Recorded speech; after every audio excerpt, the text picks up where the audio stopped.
Assalamualaikum warahmatullahi wabarakatuh, Buya. Izin bertanya, apakah hukum menggunakan jam yang rantainya terbuat dari tulang sapi dalam sholat?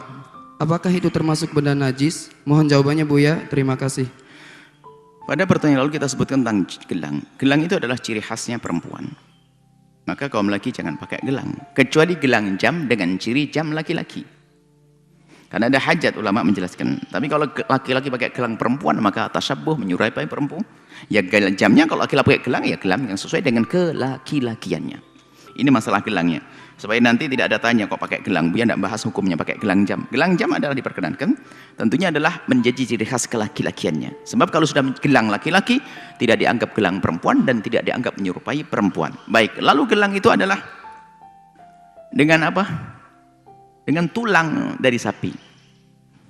Sekarang bukan saja gelang, mungkin ada polpen, mungkin ada apa saja tulang-tulang. Sekarang hukum tulang bagaimana?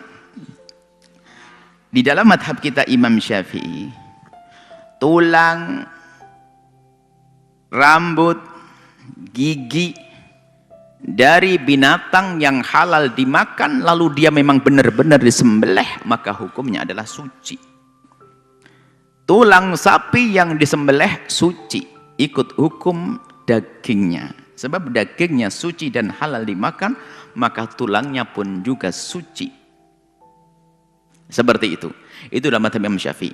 Tapi kalau diambil dari bangkai, maka hukum tulang itu ikut hukumnya bangkai. Karena bangkai najis, maka gading, tulang, gigi, bulu daripada sesuatu yang najis, maka hukumnya najis. Sapi mati, bangkai, maka tulangnya juga najis di dalam madhab Imam Syafi'i.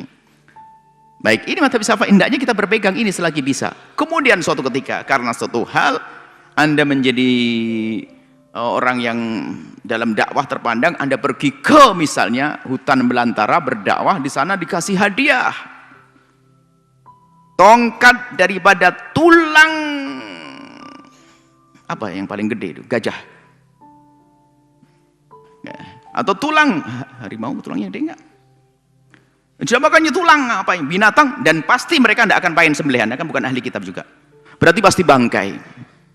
Atau tadi jam dari sapi, tapi ini kita belinya di Jepang.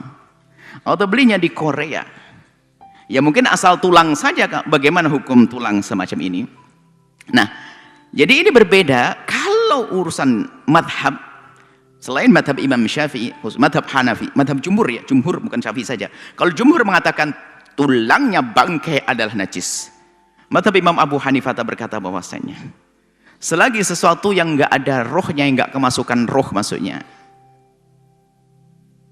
adalah tidak dihukumi seperti yang kemasukan roh. Bahasanya begini, tulang, gigi, rambut adalah tidak dianggap najis.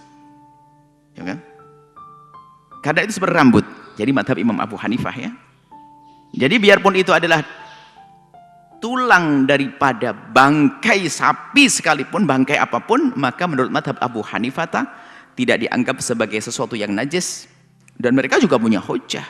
Karena darah nggak bisa mengalir di situ. Sebab yang menjadikan unsur najis itu adalah darah yang paling berat menurut madhab Hanifah. Sementara darah nggak bisa mengalir. Makanya kalau ada binatang yang berdarah kan dimaafkan dalam madhab Syafi'i juga. Itu hujjah mereka. Ini khilaf di antara imam. Intinya bahwasanya menurut madhab Imam Abu Hanifah itu tidak najis. Biarpun kalau dari bangkai, dari binatang yang suci disembelih ya lain cerita, nggak ada masalah. Tapi ternyata kita beli di tempat negeri kafir. Ini tulang sapi negeri kafir yang tidak ngerti sembelihan. Lalu bagaimana hukumnya? Ya Anda jangan beli itu dong.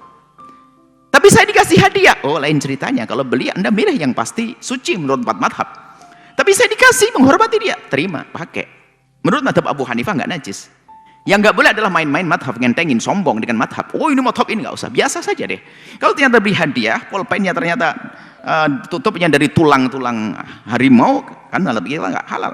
Maka adalah dianggap suci menurut Imam Abu Hanifah, sebab tulang tidak bisa dihukumi najis seperti halnya rambut dan juga gigi dan juga kuku, seperti itu. Ini khilaf di antara madzhab.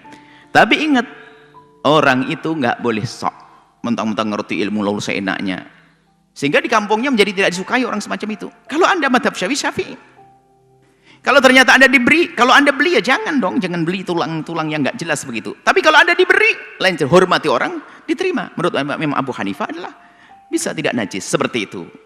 Hanya nanti yang perlu adalah perlu disucikan, karena kalau menurut Imam Abu Hanifah itu dagingnya tetap najis. Bangkai dari binatang yang mati tidak disembelih, daging yang najis disepakati, bangkai najis menurut 4 mazhab, nggak ada khilaf. Kemudian tulangnya tidak najis, berarti dia mutanajis, tinggal disucikan saja, selesai.